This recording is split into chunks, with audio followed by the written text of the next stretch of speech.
Hello. 2 ദിവസമായിട്ട് എന്തോ മനസ്സിനൊരു ഒരു സന്തോഷമില്ലാതെ എന്തൊക്കെയോ ഒരു പ്രശ്നങ്ങൾ അലട്ടിക്കൊണ്ടിരിക്കുന്നു. അപ്പോൾ ഞാൻ വിചാരിച്ചു എന്നാൽ നമുക്ക് ഞങ്ങളുടെ അടുത്തുള്ള കൊല്ലക്കാർക്ക് എല്ലാവർക്കും അറിയാവുന്നൊരു കാര്യമാണ് അമ്മച്ചിവീട് ക്ഷേത്രം. അവിടെ ഒരുവിധം നമുക്ക് എന്ത് വിഷമമുണ്ടെങ്കിലും അവിടെ പോയി തീർക്കാമെങ്കിൽ ഒരുവിധം നമുക്ക് കോഴിയൊക്കെ ഒഴിഞ്ഞു വെക്കാമെങ്കിൽ നമ്മുടെ പ്രശ്നങ്ങളെല്ലാം ഒരുവിധം തീരും എന്നുള്ളൊരു വിശ്വാസമുണ്ട്. അപ്പോൾ രാവിലെ ഞങ്ങൾ 3 പേരും കൂടി നേരെ അമ്മച്ചിവീട് അമ്പലത്തിലേക്ക് പോയി. നമ്മൾ KSRTC ബസ്സിലാണ് പോയത്. അങ്ങനെ നേരെ ഞങ്ങൾ 3 പേരും കൂടി ബസ് ഇറങ്ങുന്നിടത്തുനിന്ന് ഒരു ഇച്ചിരി നടക്കണം. അപ്പോൾ അങ്ങനെ ഞങ്ങൾ അമ്പലത്തിലേക്ക് എത്തി. അമ്പലത്തിലാണെങ്കിൽ നല്ല ഭയങ്കര വെള്ളിയാഴ്ച ദിവസം അവിടെ ഭയങ്കര പ്രത്യേകതയാണ്. അതായത് വെള്ളിയാഴ്ച ദിവസമായിരിക്കും മിക്കവാറുള്ള ആളുകളെല്ലാം അവിടെ തൊഴാനായിട്ട് എത്തുന്നത്. അപ്പോൾ ഇന്ന് വെള്ളിയാഴ്ച ആയതുകൊണ്ട് തന്നെ നല്ല തിരക്കുണ്ടായിരുന്നു.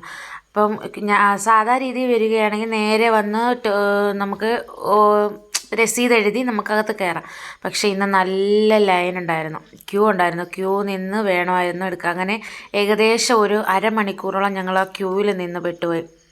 അങ്ങനെ കുറച്ച് നേരം നിന്ന് ഈ ക്യൂവിൽ ചേച്ചിയെ നിർത്തിയിട്ട് ഞാൻ പോയി കോഴി ഒഴിഞ്ഞ് പട്ട് വാങ്ങിച്ചുകൊണ്ട് വെച്ചു. പക്ഷെ അതൊന്നും വീഡിയോ എടുക്കാൻ അവിടെ പറ്റത്തില്ല, അതുകൊണ്ട് അതൊന്നും വീഡിയോ എടുത്തില്ല.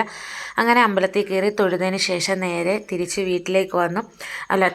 വീട്ടിലേക്കല്ല, അതിൻ്റെ തൊട്ടടുത്തൊരു അമ്പലം ഉണ്ടായിരുന്നു. അവിടെ ചെന്നപ്പോൾ അവിടെ അന്നദാനം നടക്കുന്നുണ്ടായിരുന്നു.